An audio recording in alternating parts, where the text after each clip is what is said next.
Hello there everyone, welcome to another game of World of Tanks console with me, Womble Leader, and we are on Kaunas and we are in the Russian Tier 8 heavy tank, the ISM. This was a tank I certainly was not looking forward to playing on my journey towards the Object 705 and the Object 705A, but this tank has really surprised me with just how effective it is on the battlefield. So we're at Kaunas here for a top tier game, and this is a battle where we're going to get a little bit of unexpected help. You know, we're playing solo, and you know the kind of old meme goes that World of Tanks is 29 versus 1, because not only do you have to contest with the 15 enemy tanks, your 14 teammates very often don't do very much to help you win the battle either. But in this instance we definitely have the help of a teammate, which I think was pretty crucial to us bringing home the result in this one.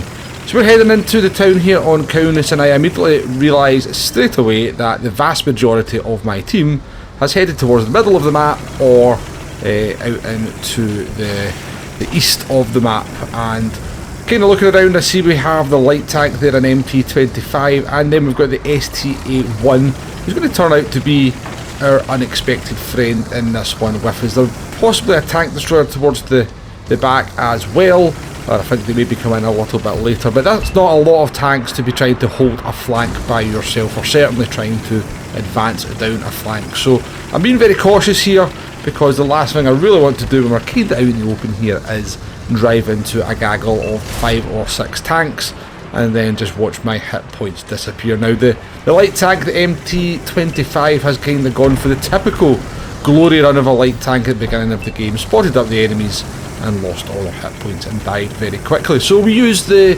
communication wheel there, which I don't use very often. I should use it a lot more. I feel it quite cumbersome, but we use the communication wheel there to say to the STA1, fall back, let's get back to a better defensive position, a position where we can maybe kind of hold off the enemy push whilst the rest of our team are hopefully making progress on the other flank. So we send the message to Schezelfren once again, and to my surprise, I must admit, at the time they actually listen and start to fall back. So you can see they're just starting to come a little bit closer to us now. They're going to come round the corner there. We've got them covered. They've managed to, they have taken a shot, they've lost a few hit points, and we send in a little tick to say affirmative. And then we're going to fall back to a better position here, and then there you go, there's Schezelfren also acknowledging the communication there, which is very nice to see and actually quite rare in World of Tanks in my experience. So if the enemy team are clued up, they're going to have seen the STA1 falling back there, and they're going to realise, or they're kind of going to decipher that as being that our team does not have a lot of tanks on this flank, and I'm expecting them to mount an offensive very soon. So we've kind of fallen back here to the edge of this building. Now the ISM's biggest trick is it has got very thick side armour. I think it may be 160mm of side armour, so, and it's rear turret mounted as well, so it's very good at side scraping. The actual frontal armour overall is all pretty decent, but yeah, this tank excels when it comes to side scraping. So we're going to just use this house here to side scrape off, and Schezelfren has got himself into position to our left, and they're going to use the gun depression of the STA1 on that mound or ridgeline there. So a TNH has been spotted up, as has an SP Panzer C. Now there's not as many tanks coming forward here from the enemy as we expected, but we put a shot into the light tank, and now they very much know where we are. So there's not like a huge amount of enemy tanks on this flank either. It would seem it looks like the vast majority of both teams went out into the fields to contest this one, but I think we made the right decision to kind of recognise there just wasn't enough of us to push forward, and certainly if you push too far forward on this flank you end up just getting targeted by the tank destroyers on the ridge at the back of the map. At least in this position we can then use the terrain to our advantage, and maybe some teammates will actually be able to come in and help us from the other flank as well.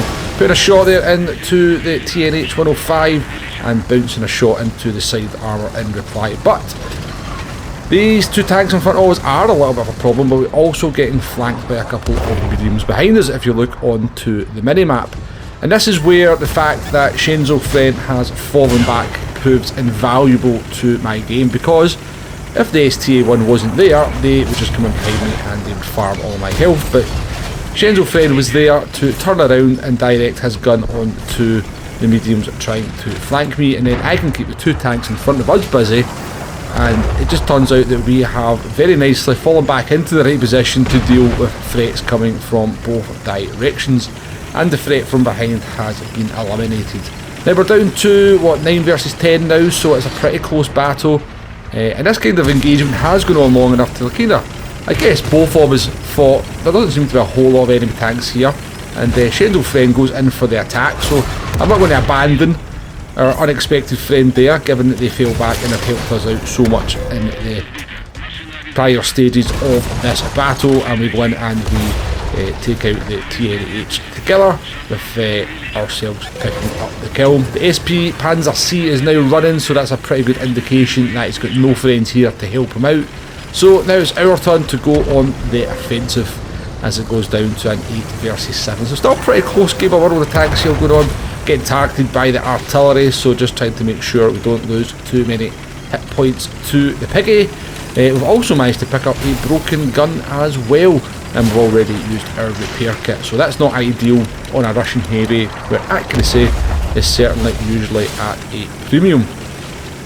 So this one's now down to a 7 versus 7, and I'm going after the artillery, but then all of a sudden a KV2 pops up out of nowhere, so we put a shot into the KV2 on the move. They fire back at us, and I think the tracks absorbed. I think it was maybe a heat shell they fired, looked like a white tracer. STA1 takes off a big chunk of the KV2's health points, and then we finish them off, and the battle has very much turned in our favour at this point, with just 2 artillery, 2 mediums left on the enemy team. It's still 6 versus 4, it could still easily go very wrong, but like to think that we could bring this one home from here. So now me and Shenzo Friend are going to go hunting the artillery. Best friends on the battlefield at the moment. Pleasure to play with this player.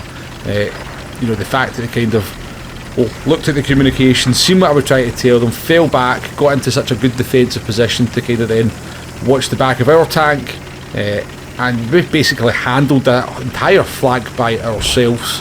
Had we went too far forward with the light tank, then I'm pretty sure would have been farmed up by the enemy team, certainly by some tank destroyers or tanks lurking about on the ridge. But just the 2 artillery to finish off now. We're going to come round the corner, we're going to auto aim that one and miss completely, which we, you know, I auto aim way too much. I don't always like just auto aim and pull the trigger. Sometimes I auto aim and then give it a couple of seconds for the reticle to aim in, but in those circumstances there with the artillery, there was no need for it. Just aim the shot, particularly with a broken gun, and make sure we get the damage. We do the same here for this one. This is World of Tanks in a nutshell, so we auto aim that one, leave it a second, and we hit the shot that we fired across the map for 405 metres, but missed the shot that was 30 metres in front of us.